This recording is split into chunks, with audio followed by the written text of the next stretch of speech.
Voice of MP में आपका स्वागत है और मैं हूं अब्दुल अली ईरानी।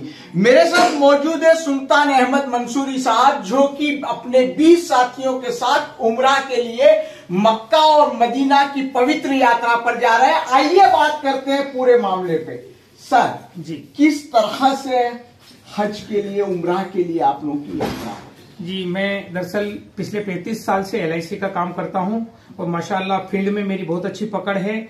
2016 में मैंने हज किया था और 2016 में हज के बाद कभी मन में तमन्ना दोबारा जाने की जगी, तो धीरे धीरे कारवां बनता गया। 2022 में कोरोना 2 साल निपटा। 2022 में फिर मेरा ग्रुप बना, जो लगभग 30 लोगों का ग्रुप लेके मैं गया था और अभी माशाल्लाह फिर वापस जा रहा हूँ। 20 लोगों का ग्रुप लेके जा रहा हूँ और 18 तारीख मॉर्निंग 2 बजे मुंबई से फ्लाइट है हमारी। कितने दिनों की यात्रा? ये 22 दिनों का है। हम 18 तारीख की मुंबई से उड़ान होगी हमारी और 18 को ही हम वहां चले जाएंगे जेद्दा से मक्का से हमारे अरकान सब पूरे करके उम्रा वगैरह सब करके ज़ियारतें कंप्लीट करने के बाद 12वें दिन हम वहां से निकल जाएंगे मदीने के लिए। मदीने में लगभग तकरीबन 9 दिन रुकेंगे और मदीने से 29 फरवरी शाम को 5 बजे बाद हम मदीना छोड़ देंगे। फिर मदीने के वहां से एयरपोर्ट पहुंचेंगे हम लोग जेद्दा, और जेद्दा से 29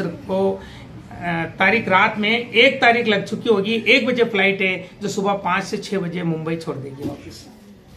उमरा का सफर जो है जी, बहुत ज्यादा नसीब वाला कहा जाता है, मुबारक सफर कहा जाता है। जी, किस तरह के खास आपके इसके अनुभव रहे हैं, क्योंकि आप पहले भी जाए? जी, 2016 में जब मैं हज पे गया तो मैंने एक कमी देखी कि बहुत से लोगों को अरकान बहुत से लोगों के पूरे नहीं होते हैं।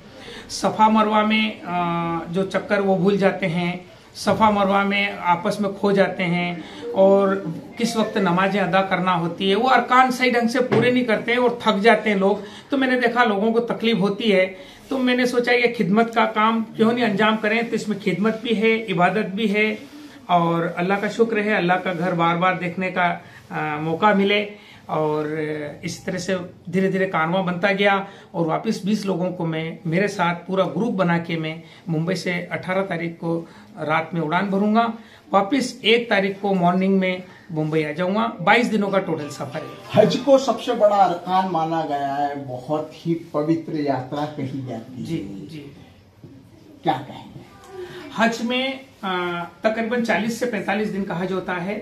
5 दिन बकरीद की 8 तारीख से 12 तारीख के बीच में वो अरकान पूरे होते हैं। उस दिन मीना, मुजदलफा, अराफात, मीना, मुजदलफा और जमरात ये चीजें होती हैं। और 3 दिन में कुर्बानी का समय होता है, कुर्बानी भी उसमें होती है। ये अलग से हैं उमरा के जी अलावा। जी जी, मीना में जाते हैं, मीना से अराफात जाते हैं, अराफात से मुजदलफा जाते हैं, मुजदलफा से फिर मीना आते हैं, फिर जमरात होता है। और जिस दिन कुर्बानी होती है उस दिन आके तवाफ़ ज़ियारत करना पड़ती है वहां पर खाना काबा में। तो फिर यह हज ऐसा मुकम्मल होता है। हज और उम्रे में यह फर्क है कि इसमें कुर्बानी और अराफात, मीना, मुजदलफा के और जमरात के अरकान नहीं होते हैं। बस हर मुस्लिम या अहले इस्लाम का ये एक खास इच्छा होती है कि उसको हज नसीब हो, उमरा नसीब हो। लोगों को आप किस तरह से इसके लिए, चूंकि आपके साथ 20 लोग जा रहे हैं, किस तरह मोटिवेट कर रहे हो? कितना उत्साह, जोश, उमंग है लोगों में? तो बैतुल्लाह की ज़ियारत के लिए हर इंसान का दिल अंदर से लबरेज रहता है। अगर किसी ने इरादा कर लिया कि मुझे बैतुल्लाह जाना है तो माशाअल्लाह धन दौलत की कोई जरूरत नहीं है। अल्लाह ताला के घर का बुलावा होगा तो उसके असबाब बन जाएंगे, वो खुद ब खुद चला जाएगा। किस तरह का सफर होता है, किस किस तरह की तैयारी करते हैं आप लोग? तैयारी तो क्या, जाने के 15-20 दिन का सफर होता है, 20 दिन 22 दिन का। तो कुछ हल्की फुल्की खाने पीने की चीजें, अपने हल्के फुल्के कपड़े पहनने का भी, जैसे वहाँ तापमान कम है, लगभग अभी वहाँ 15 डिग्री से लगाकर 24 डिग्री के बीच में मक्का और मदीने में तापमान चल रहा है। तो कुछ मक्का में तो ठीक है, मदीने में हल्की सर्दी है तो हल्के गर्म कपड़े भी रखे हैं हम लोगों ने। वो तैयारी पूरी करके निकले हैं माशाल्लाह। और खाना वहाँ बफेट खाना है होटल में माशाल्लाह। होटल भी नज़दीक है, ज़्यादा दूर नहीं, वॉकिंग डिस्टेंस के होटल मक्का में है और मदीने में भी वॉकिंग डिस्टेंस ही है, 350 मीटर के आसपास, ज़्यादा दूरी नहीं है।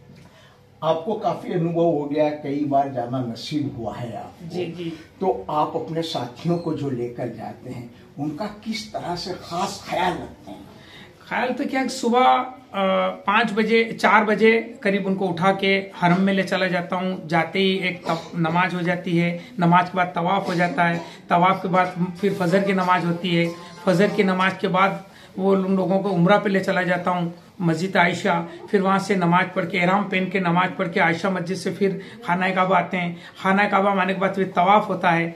तवाफ होने के बाद फिर निफिल अदा की जाती है। निफिल अदा करने के बाद सफा मरवा करवाया जाता है। फिर हलक करते हैं, फिर आराम से फारिग हो जाते हैं, दुआ मांग के उम्रा पूरा हो जाता है। क्या खास बात कहेंगे? आखिरी सवाल है, क्या खास बात कहेंगे और लोगों के लिए क्या दुआ होगी, मुल्क के लिए क्या दुआ होगी? बस मुल्क लोगों के लिए तो यह है कि लोग सभी, अल्लाह ने अगर दिया है तो दिल में जज्बा रखें, बैतुल्लाह की ज़ियारत करें, हुज़ूर सल्लल्लाहु अलैहि वसल्लम के रोज़ा मुबारक पर सलात व सलाम पेश करें, वहाँ जाएं, पाक मुकद्दस जगहों की ज़ियारत करें।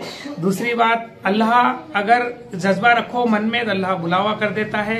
अल्लाह का बुलावा के बिना कुछ नहीं होता है। मेरे जिंदगी में मेरी तीसरी बार जा रहा हूँ, कभी सोचा भी नहीं था मैंने, लेकिन वहाँ जाने के बाद मुझे काफी अनुभव हो गया है। जियारत के साथ लबों पे हिंदुस्तान के लिए क्या दुआ है? मेरे मुल्क के लिए, अमन और शांति के लिए लबरेज दुआएं रहती है, और सिर्फ अपनों के लिए, सच्चों के लिए, पूरे मुल्क के लिए, पूरे देशवासियों के लिए, सबके लिए दिल से दुआएं करूंगा। इंशाअल्लाह मेरा मुल्क दिन और रात तरक्की करे और अमन, सुकून, भाईचारा कायम रहे।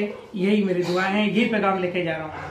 सुल्तान अहमद मंसूरी साहब लबों पर मुल्क की तरक्की, अमन और अमान की दुआएं लेकर अपने 20 साथियों के साथ उम्रा के सफर के लिए निकल रहे हैं। लंबा अनुभव है और उनका ये कहना है कि हर इंसान जो अहले इस्लाम से जुड़ा हुआ है, उन्हें हज जो है या उम्रा नसीब हो, उसकी जिंदगी में एक बार मौका जरूर आए और ये मुकद्दस जगह पे जाकर वो जियारत करे। इस बात की दुआओं के साथ 20 लोगों के साथ उनका काफिला जा रहा है और 21 दिन की यात्रा करके वो नजदीक में ही, जब भी जो निर्धारित समय उसके अनुसार वापस लौटेंगे।